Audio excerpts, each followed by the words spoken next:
बच्चों, ये देखो, ये बहुत सारे प्राणी हमारे गांव में आ गए हैं जंगल में से भागकर। देखो, ये जंगल है वो खाली पड़ा है, वहाँ कोई प्राणी भी नहीं है और ये सारे प्राणी हमारे गांव आ गए हैं। तो हम इस ट्रक में बिठाकर ले जाएंगे, लेकिन हमारा ट्रक बंद पड़ा है, इसलिए हम हाथी से बांध कर ले जाएंगे। तो हम पहले जिब्रा को उठाकर ट्रक में रख देते हैं और इसे जंगल में रख कर आते हैं। तो ये हाथी से खींचकर हम जिब्रा को ले जाएंगे जंगल में छोड़ने। और ये हम जंगल में पहुंच गए हैं बच्चों। तो अब हम यहाँ जिब्रा को उतार कर जंगल में रख देते हैं। अब हम हाथी लेकर फिर से हमारे गांव आ जाते हैं, ताकि वहाँ बहुत सारे है ना। ओ, ये तो रो रहा है क्योंकि वो गिर गया। कोई बात नहीं, हम इसे उठा देते हैं तो फिर से ले जाते हैं। तो अब हम गाय को ले जाएंगे और गाय को छोड़ देंगे जंगल में। तो अब हम फिर से जंगल की ओर जाएंगे और ये हमारा ट्रक पहुंच गया। अब हम इसे जिब्रा के पास रख देते हैं और ट्रक लेकर हमारे गांव आ जाते हैं। तो अब हम बच्चों को किसकी बारी लेंगे? अब हम ऊँट को ले जाएंगे।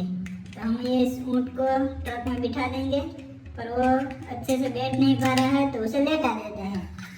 अब हम हाथी से खींचकर उनको भी जंगल में छोड़ आते हैं। तो अब हम जंगल में पहुंच गए और ये ऊँट को भी यहाँ रख देता है। तो अब हम हिरन को लेने जाएंगे हमारे गांव। हिरन को यहाँ बैठा देंगे ट्रक में और ये हमारा हाथी भैया ताकत लगाकर ट्रक को खींचकर ले जाते हैं। और ओह नो, ये क्या हुआ कि हमारा हिरन तो गिर गया और ये रो रहा है। कोई बात नहीं, हम इसे जंगल में रख देते हैं। वो फिर से गिर गया, कोई बात नहीं। हम आखिर हमारा जंगल का राजा शेर बचा है, उसको भी हम जंगल में छोड़ आते हैं। तो हम इसको भी यहाँ ट्रक में बिठा देंगे और ट्रक खींचकर ले जाएंगे। हमारा हाथी भैया है ना, इसलिए। तो हम जंगल में पहुंच गए और शेर को भी यहाँ रख देते हैं। और ये शेर जंगल में गया और सबको हैरान करने लग गया। देखो देखो, ये जिब्रा को भी गिरा दिया और ये हमारी गाय, ऊँट और हिरन सभी को गिरा दिया।